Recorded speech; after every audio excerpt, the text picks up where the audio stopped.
ನಮಸ್ಕಾರ ಎಲ್ಲರಿಗೂ. ಪ್ರೀವಿಯಸ್ ವಿಡಿಯೋಗಳಲ್ಲಿ ನಾವು ಮಹಾಭಾರತದ ಕಥೆಯನ್ನು ಸಂಕ್ಷಿಪ್ತವಾಗಿ ಅರ್ಥ ಮಾಡಿಕೊಂಡಿದ್ದೇವೆ.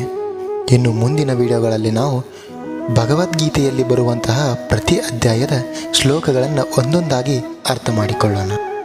ಶ್ರೀಕೃಷ್ಣ ಪರಮಾತ್ಮನನ್ನು ಮನಸ್ಸಿನಲ್ಲಿ ನೆನೆಯುತ್ತಾ ಅಧ್ಯಾಯ 1 ಅರ್ಜುನ ವಿಷಾದ ಯೋಗ.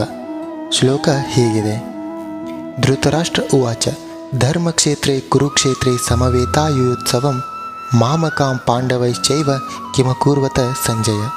ಇದರ ಅರ್ಥ ಧೃತರಾಷ್ಟ್ರನು ಹೇಳುತ್ತಾನೆ, ಓ ಸಂಜಯ, ಧರ್ಮಭೂಮಿಯಾದ ಕುರುಕ್ಷೇತ್ರದಲ್ಲಿ ಯುದ್ಧಕ್ಕೆ ಸಿದ್ಧರಾಗಿ ಸೇರಿಕೊಂಡಿರುವ ನನ್ನ ಮಕ್ಕಳು ಮತ್ತು ಪಾಂಡವರು ಏನು ಮಾಡುತ್ತಿರುವರು ಎಂದು ಸಂಜಯನನ್ನು ಧೃತರಾಷ್ಟ್ರ ಕೇಳ್ತಾನೆ.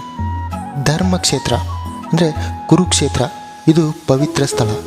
ಇಲ್ಲಿ ಧರ್ಮ ನ್ಯಾಯಕ್ಕೆ ಜಯವಾಗುತ್ತದೆ ಎಂಬುದು ಎಲ್ಲರ ನಂಬಿಕೆ. ಧೃತರಾಷ್ಟ್ರನು ಅಂಧನಾಗಿದ್ದರಿಂದ ಯುದ್ಧವನ್ನು ನೋಡಲು ಸಾಧ್ಯವಿಲ್ಲದಿದ್ದಾಗ ಅವನು ಸಂಜಯನಿಂದ ಮಾಹಿತಿಯನ್ನು ಕೇಳುತ್ತಿರುತ್ತಾನೆ. ಇಲ್ಲಿ ಮಾಮಕಾಂ ಅಂದರೆ ನನ್ನವರು ಮತ್ತು ಪಾಂಡವರು ಎಂದು ಬೇರ್ಪಡಿಸಿ ಹೇಳುವುದರಿಂದ ಅವನಿಗೆ ತನ್ನ ಮಕ್ಕಳ ಮೇಲಿದ್ದ ಅತಿಯಾದ ಆಸಕ್ತಿ ಮತ್ತು ಪಕ್ಷಪಾತವನ್ನು ಎತ್ತಿ ತೋರಿಸುತ್ತದೆ. ಈ ಶ್ಲೋಕವು ಯುದ್ಧದ ಆರಂಭವನ್ನು ಸೂಚಿಸುತ್ತದೆ. ಧೃತರಾಷ್ಟ್ರನ ಮನಸ್ಸಿನಲ್ಲಿ ಇರುವಂತಹ ಭಯ, ಆಸಕ್ತಿ ಮತ್ತು ಅನುಮಾನವನ್ನು ಎತ್ತಿ ತೋರಿಸುತ್ತದೆ.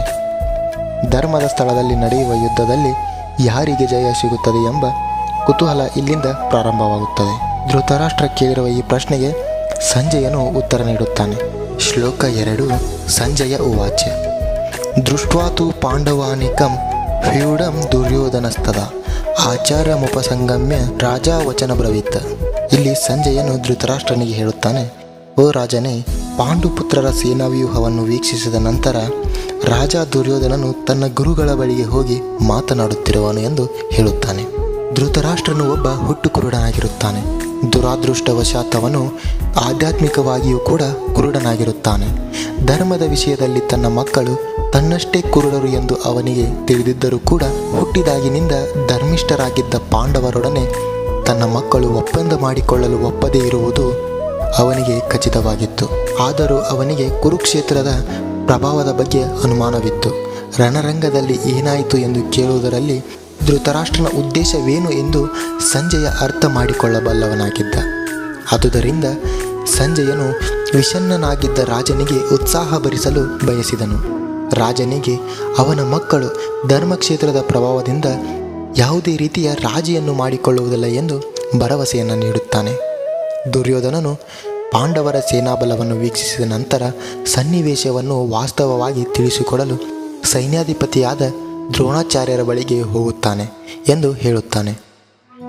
ದುರ್ಯೋಧನನು ರಾಜನೆಂದು ಹೇಳಿದ್ದರೂ ಸನ್ನಿವೇಶವು ಗಂಭೀರವಾಗಿದ್ದರಿಂದ ಅವನು ಸೇನಾಧಿಪತಿಗಳ ಬಳಿಗೆ ಹೋಗಬೇಕಾಯಿತು. ಆದುದರಿಂದ ಅವನು ರಾಜಕಾರಣಿಯಾಗಲು ಅರ್ಹನಿದ್ದ.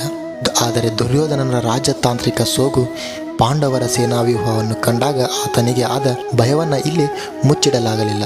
ಅದಕ್ಕಾಗಿ ದುರ್ಯೋಧನನು ದ್ರೋಣಾಚಾರ್ಯರ ಹತ್ತಿರ ಹೋಗಿ ಪಾಂಡವರ ಪಕ್ಷದಲ್ಲಿರುವ ಯೋಧರ ಹೆಸರುಗಳನ್ನು ಗುರುತಿಸಲು ಪ್ರಯತ್ನಿಸುತ್ತಾನೆ.